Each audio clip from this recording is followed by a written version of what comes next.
Hey, salut tout le monde, j'espère que vous allez bien. Je fais cette vidéo-là parce que, il semble que durant les dernières semaines, on a vraiment beaucoup de nouvelles sur Diablo IV, surtout à cause de la bêta entre guillemets confidentielle. Je dis entre guillemets parce qu'il y a A few moments later. vraiment beaucoup de leaks qui sont sortis. Mais surtout, je fais cette vidéo-là parce qu'il y a IGN qui a sorti une vidéo il y a quelques semaines de deux développeurs qui nous parlent un peu plus précisément du endgame, donc des tiers de monde qui sont à peu près beaucoup, vraiment pas mal, comme les tiers de monde de Diablo 3. Donc j'ai pris la vidéo officielle de IGN, puis j'ai rajouté des sous-titres en français, puis je vais justement dire mes commentaires durant la vidéo. Donc on regarde ça ensemble après l'intro. Bon visionnement.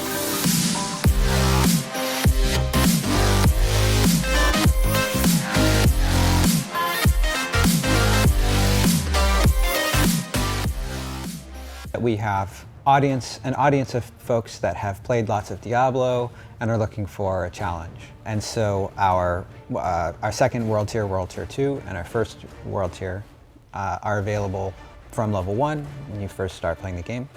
And you can select among them based on the amount of challenge that you want. And you can select, so the first tier adventure mode is tuned more for people who are new to Diablo, or people who just want to enjoy the story and not worry about the combat too much. You know, it's always a drag when you're engaged in the events that are happening and then you like die 10 times in a row. It really takes you out of that experience, right? So it's good to have that kind of mode. But for people who are looking for more of a challenge, we have that second mode. And then as you level up and you get up to level 50, and you get through the campaign and you start getting into the later levels, because of course you can go up to level 100 is our level cap, you're going to progress through those additional world tiers.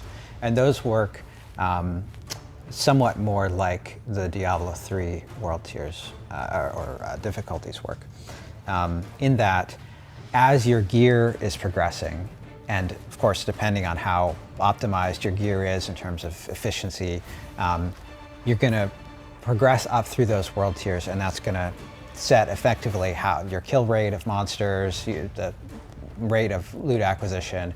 And as you get up into those later world tiers too, in Diablo IV, you're going to get access to sacred and ancestral item tiers, which are higher tiers of items that have more exciting stuff. There's even a few items that are reserved for those later world tiers.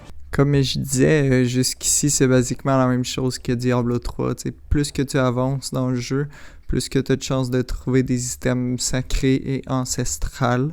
And in a game that's like its core loop of Diablo is about progression, having a way to measure your progression, through world tiers or in D3 was like through torment levels.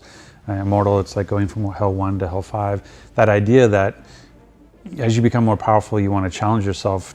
And then by challenging yourself, you get better loot, which means you get more powerful, means you want to challenge yourself. And so you kind of get into this, you want to be able to have that experience. And Diablo really shines when you find that sweet spot. Like oftentimes you'll get to a point where slightly underpowered, working your butt off, you get that amazing drop. Now you're kind of into it. And then you get another amazing, now you're overpowered and everything's too easy. So now you need to ratchet up the difficulty so you get better. Now you're slightly underpowered again, you get into your sweet spot, slightly over, and that cycle is kind of really core to that feeling of progression in Diablo. And that's what the world tiers really give you, is that once you've sort of really dominated World Tier 1 and you feel like I'm unstoppable and there's nothing that's really interesting anymore in terms of combat or loot, that there's a place to go to test yourself and get better loot against more challenging foes, and then same thing and go again. And so we find that things like the difficulty levels in D3 or the world tiers in D4 really allow that player that feeling of progression all the time, so they're constantly growing. Yeah, let me just add too that on the later world tiers, we saw an opportunity to add a challenge that the world tiers culminate in, as it were.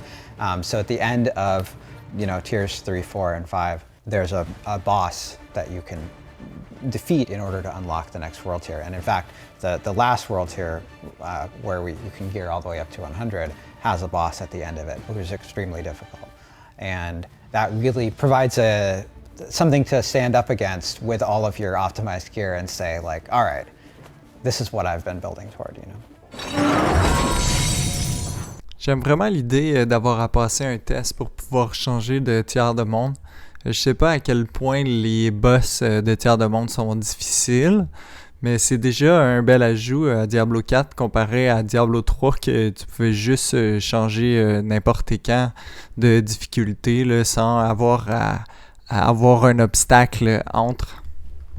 I love that, what Joe just talked about. I love that testing moment, you know, like as in D3 you can change it from the menu anytime. From Immortal you just go to West March and you switch your difficulty. But that idea that, again, one of the reasons you become more powerful is to test yourself against harder challenges. So that notion that there's essentially a gatekeeper preventing you from World Tier 3 and you have to demonstrate your ability and then you feel good about where you're like, okay, if I can beat that boss, I'm ready for World Tier 3 and I can go into it comfortably or with some confidence. And I like that sort of, because again, especially the idea, like with Diablo 4 is going to have such a rich end game, we're getting ready for our end game beta, and there's so much to do from end of campaign to kind of getting to level 100. But knowing that out there is this level 100 boss waiting for you to get to the end of the end game, like that's something that's really going to motivate a lot of players. I know it motivates me to be able to go, if there's one thing I'm going to do in this game is I'm going to defeat the 100 boss. And fortunately, we have a lot of great ways through the Nightmare Dungeons and Helltide and PvP and all the things we can do after the campaign to allow us to prepare for that fight. Just that idea of getting into that world and feeling that progression, that movement, that you always know that you're going towards something, and you beat that next level of difficulty, or you get that new loot that gets that makes a build possible, so that you can actually go and because you always have that power fantasy. Like that's what I guess, you know, back to what makes Diablo is everybody has a core power fantasy, and some people it's class based where, oh, I'm board and sword, I'm a barbarian or sorceress or druid or what have you. But when you try to go in and you're like, okay, how do I play into that fantasy? Like what legendaries do I need? What skills do I need? How does my tree play out? How does my Paragon play out? Like how do I build towards that? And that's one of the things I really love about D4 is that I think more than any of the previous Diablo games, there's just so much more choice in how you lean into that power fantasy, from what does your barbarian look like, or what does your sorceress look like? You know, what are the skills that you're using and how you leverage them? The fact that you can pull legendary like affixes or abilities off of, you know, equipment and weapons and place them into other weapons, and it's really that all the permutations. You're not locked into, I'm looking for this set of boots. Okay, you found that boot, it's cool, but I'm going to actually put that on my sword because there's something else I want on my boots that's going to make this amplified in a way that you've never seen before because you've never. Ça ici, là, c'est vraiment mon aspect préféré de ce qu'ils ont changé de Diablo 3 à Diablo 4. Ils disent qu'on peut carrément enlever un aspect légendaire pour le transférer sur un autre item. Comme dans Diablo 3, si tu vises un build en particulier, tu dois avoir une paire de bottes précises pour avoir un buff, tandis que là, tu vas pouvoir prendre le buff de ces bottes-là et le mettre sur un autre item. Donc ça veut dire que tu vas pouvoir avoir autre chose comme bottes. Ça l'ouvre à beaucoup de variétés pour les builds. Never had that freedom before, and that's what I think is really cool, that from all those choices, that it's really going to feel like your power fantasy. It's your class, your character, your build. And even if we both play barbarians, they're both going to look very different. We're going to have very different builds, and they're going to play very differently because of the skill trees and the immense Paragon boards that we can, like, you know, choose our path through those, which is going to be very different as well. Le système de Paragon a l'air d'être vraiment un bon concept. Ils semblent vraiment vouloir ajouter plusieurs façons de pouvoir customiser ton personnage.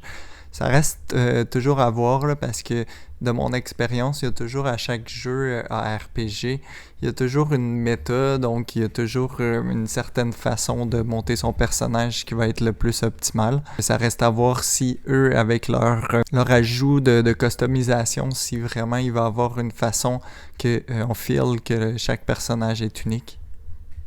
Various legendaries is a big deal to take that because typically you go till they're all orange, right? Like you're playing, you go like, okay, blues are cool, yellows are cool. Okay, I got my orange, I got my legendary.